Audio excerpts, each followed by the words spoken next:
பூட்டான் சென்றுள்ள பிரதமர் மோடி நிகழ்ச்சி ஒன்றில் பங்கேற்று உரையாற்றி வருகிறார். அந்த காட்சிகளை பார்க்கலாம். जैसा स्नेह दिया और अपने देश को एक विजन के साथ आगे बढ़ाया। 34 वर्षों के अपने शासनकाल में उन्होंने भूटान की विरासत और विकास दोनों को साथ लेकर चले। भूटान में लोकतांत्रिक व्यवस्थाओं की स्थापना से लेकर बॉर्डर एरिया में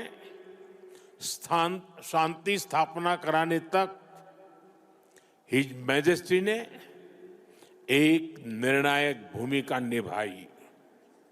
आपने ग्रॉस नेशनल हैप्पीनेस का जो विचार दिया है वो आज पूरी दुनिया में ग्रोथ को डिफाइन करने का एक अहम पैरामीटर बन चुका है। आपने दिखाया है कि नेशन बिल्डिंग केवल जीडीपी से नहीं बल्कि मानवता की भलाई से होती है। साथियों, भारत और भूटान की फ्रेंडशिप को मजबूती देने में भी उनका बहुत बड़ा योगदान रहा है।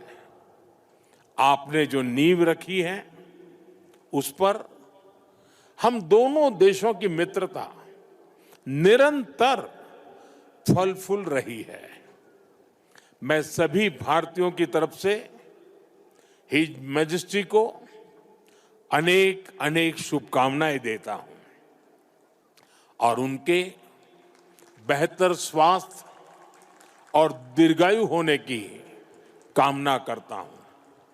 साथियों, भारत और भूटान सिर्फ सीमाओं से नहीं संस्कृतियों से भी जुड़े हैं।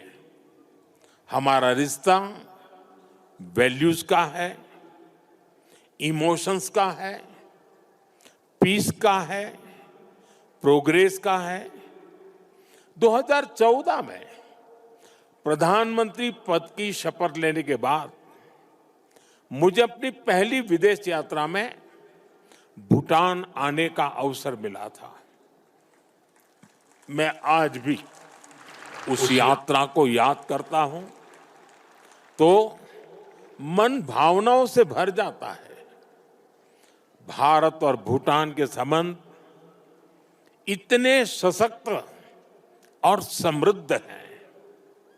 हम मुश्किलों में भी साथ थे, हमने चुनौतियों का सामना भी मिलकर किया और आज जब हम प्रोग्रेस की प्रॉस्पेरिटी की तरफ चल पड़े हैं तब भी हमारा साथ और मजबूत हो रहा है। His majesty the king Bhutan को नई ऊंचाई की ओर ले जा रहे हैं। भारत और भूटान के बीच विश्वास और विकास की जो साझेदारी है वो इस पूरे विजन के लिए बहुत बड़ा मॉडल है।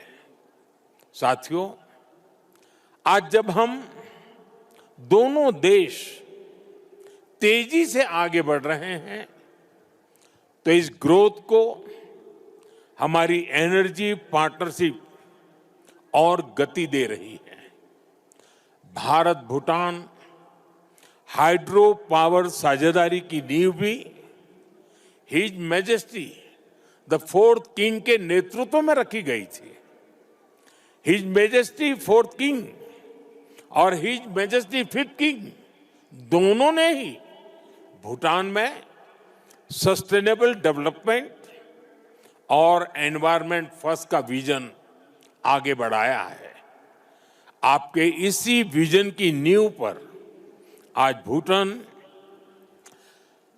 विश्व का पहला कार्बन नेगेटिव देश बना है। ये एक असाधारण उपलब्धि है। आज per capita renewable energy generation में भी भूटान विश्व के सर्वोच्च देशों में से एक है। साथियों, भूटान आज अपनी इलेक्ट्रिसिटी 100% रिन्यूएबल स्रोत से उत्पन्न करता है। इस क्षमता का विस्तार करते हुए आज एक और बड़ा कदम उठाया जा रहा है। आज भूटान में 1000 मेगावाट से अधिक का एक नया हाइड्रो इलेक्ट्रिक प्रोजेक्ट